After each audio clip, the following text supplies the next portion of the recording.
నమస్తే అండి. This is doctor Swathi, fertility specialist, మాతృత్వ ఫర్టిలిటీ సెంటర్, ప్రొద్దుటూరు బ్రాంచ్.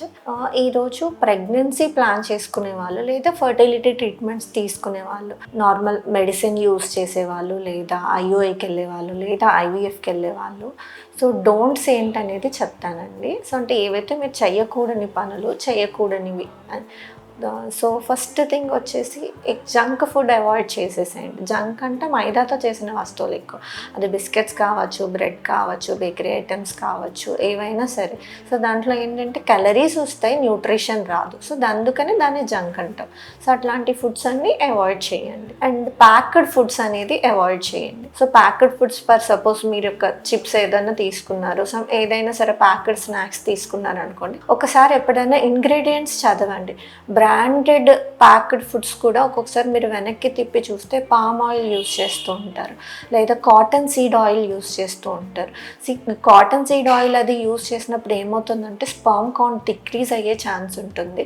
ఫీమేల్స్లో కూడా హార్మోనల్ ఇంబ్యాలెన్స్ వచ్చే ఛాన్స్ ఉంటుంది. సో ఇలాంటి ప్యాక్డ్ ఫుడ్స్ తీసుకోవద్దండి. Moreover preservatives, colouring agents, టేస్టింగ్కి రకరకాలు యూస్ చేస్తారు.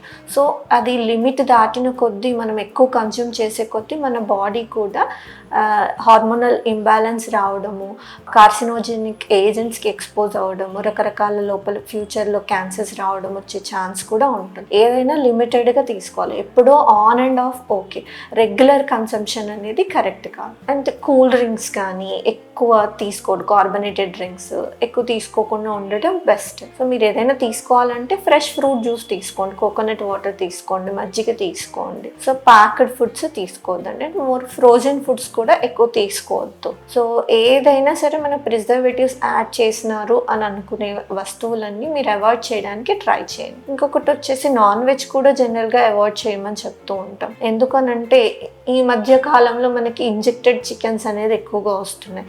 దానివల్ల కూడా మన ఫీమేల్స్లో వచ్చేసి హార్మోన్స్ అనేది డిస్టర్బ్ అయ్యే ఛాన్స్ ఉంటుంది. ఈస్ట్రోజన్ హై లెవెల్స్కి వెళ్ళే అవకాశం కూడా ఉంటుంది. సో అందుకు ఈ ఇంజెక్టెడ్ చికెన్స్ని కూడా జనరల్గా తీసుకోవద్దు అని చెప్తూ ఉంటాం. సో నాన్ వెజ్ని కూడా ఎక్కువ అవాయిడ్ చేయమని చెప్తాం. ఒకవేళ ఒబేస్ ఉన్నారు, వెయిట్ ఎక్కువ ఉన్నారు, ఫీమేల్ కావచ్చు, మేల్ కావచ్చు, అలాంటప్పుడు కూడా మటన్ కానీ తీసుకున్నా కూడా హై ఫ్యాట్ ఉంటుంది కాబట్టి మళ్ళీ మీ లిపిడ్స్ ఇంబ్యాలెన్స్, కొలెస్ట్రాల్ ఎక్కువ అవడం ఇవన్నీ ఉంటాయి కాబట్టి జనరల్గా నాన్ వెజ్ అనేది అవాయిడ్ చేయమని చెప్తూ ఉంటాం అన్నమాట. సో ప్యాక్డ్ ఫుడ్స్ కానీ, ఈ కార్బనేటెడ్ డ్రింక్స్ కానీ, జంక్ కానీ, అండ్ ఇలా నాన్ వెజ్ కానీ అవాయిడ్ చేయండి.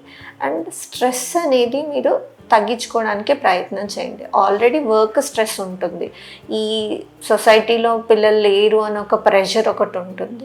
దీన్ని మనం మార్చలేం. మనకుండే స్ట్రెస్ లెవెల్స్ మనం ప్రయత్నం చేయాలి తగ్గించుకోవడానికి. ఎలా తగ్గించుకోవచ్చు? ఒక చిన్న టిప్, మనకి ఏదైతే ఎక్కువ ఇంట్రెస్ట్ ఉంటుందో దాని మీద ఫోకస్ చేయండి. ఒక్కొక్కరికి ఒక్కొక్క ఇంట్రెస్ట్ ఉంటుంది. కొంతమందికి పాటలు వినడం ఇష్టం, కొంతమందికి దేవుడి పూజ చేయడం ఇష్టం, కొంతమందికి ఆర్ట్ ఇష్టం, అల్లికలు ఇష్టం. మీకు ఏదైతే ఇంట్రెస్ట్ ఎక్కువ అంటే దాని మీద శ్రద్ధ పెట్టినప్పుడు దేని గురించి ఆలోచించరు.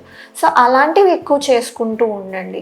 ఎక్కువ దాని మీదే కాన్సన్ట్రేట్ చేయండి. మనం ఖాళీగా ఉన్నాము, ఆలోచనలు చేసుకుంటూ ప్రెషర్ ఫీల్ అవుతూ, స్ట్రెస్ ఫీల్ అవుతూ, నాకే ఇలా జరిగిందని బాధపడుతూ ఉంటే అనవసరంగా నెగిటివ్ హార్మోన్స్ రిలీజ్ అవుతాయి, మన ట్రీట్మెంట్ కూడా ఎఫెక్ట్ అవుతుంది. సో స్ట్రెస్ కూడా తగ్గించుకునే ప్రయత్నం చేయండి. ఇవన్నీ జాగ్రత్తలు తీసుకొని మన ప్రెగ్నెన్సీ ఫోలిక్ యాసిడ్ సప్లిమెంట్ తీసుకుంటూ, మీ రెగ్యులర్ ట్రీట్మెంట్ తీసుకుంటూ ప్రాపర్గా కన్సల్ట్ అయితే ప్రెగ్నెన్సీ వచ్చే ఛాన్స్ ఉంటుందండి. థ్యాంక్ యూ అండి. Thank you for watching.